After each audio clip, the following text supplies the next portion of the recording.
After a 10-day break and a change of scenery, the battle for the Ashes resumed, and this time it was Australia batting on day one after winning the toss. Chris Rogers striking 10 boundaries on his way to 50 at better than a run a ball, before Usman Khawaja became yet another victim of a DRS howler.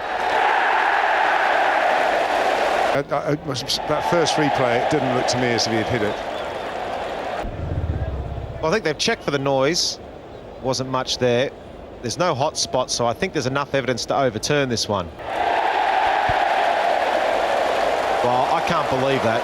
There's no. The left-hander not the only one left shaking his head. Rogers falling short of 100, but Michael Clarke continued on with Steve Smith, who enjoyed some luck on the way. He's up an edge.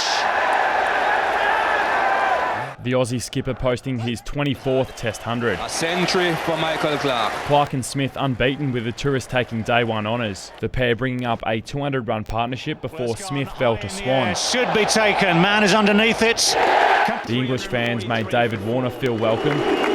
The left-hander not doing himself any favours with this review. Oh, he's nicked it. Yes, he has nicked it. Oh, my goodness me, he's reviewed it. Surely you know if you've hit it. Outside edge onto leg, straight to Jonathan Trott.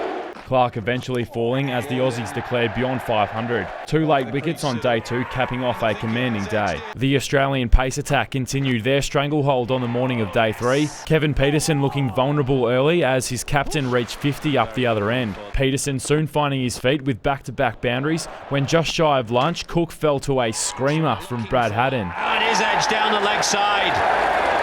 Nathan Lyon was given no time to settle. And again, Pietersen moves on to 54. As the partnership passed 50 when a chance went begging for the Aussies. Long, long way down. Why wouldn't you review it, though?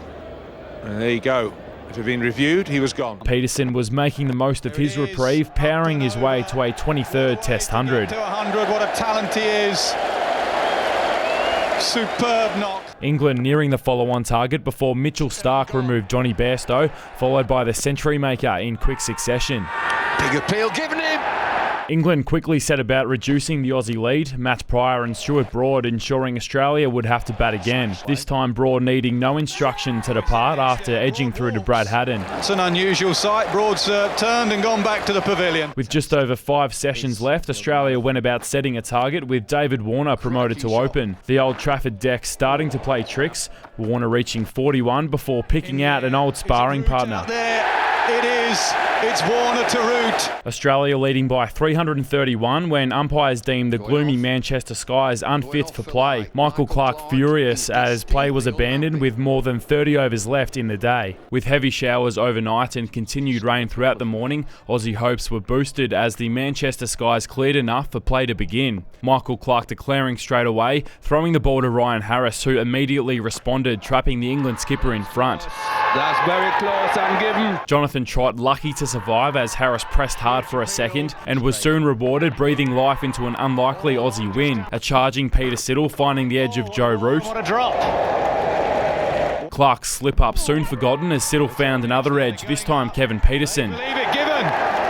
All eyes on Kevin Pietersen. The third umpire taking England's last review as the tourists went into lunch with a spring in their step. With dark clouds rolling in above Old Trafford, play resumed for the second session, the Victorian quick causing some pain for Ian Bell, who got no sympathy from the Aussies. However, the rain returned, and this time for good, washing away Australia's hopes of keeping the series alive. Play called off with a draw good enough to see England retain the Ashes.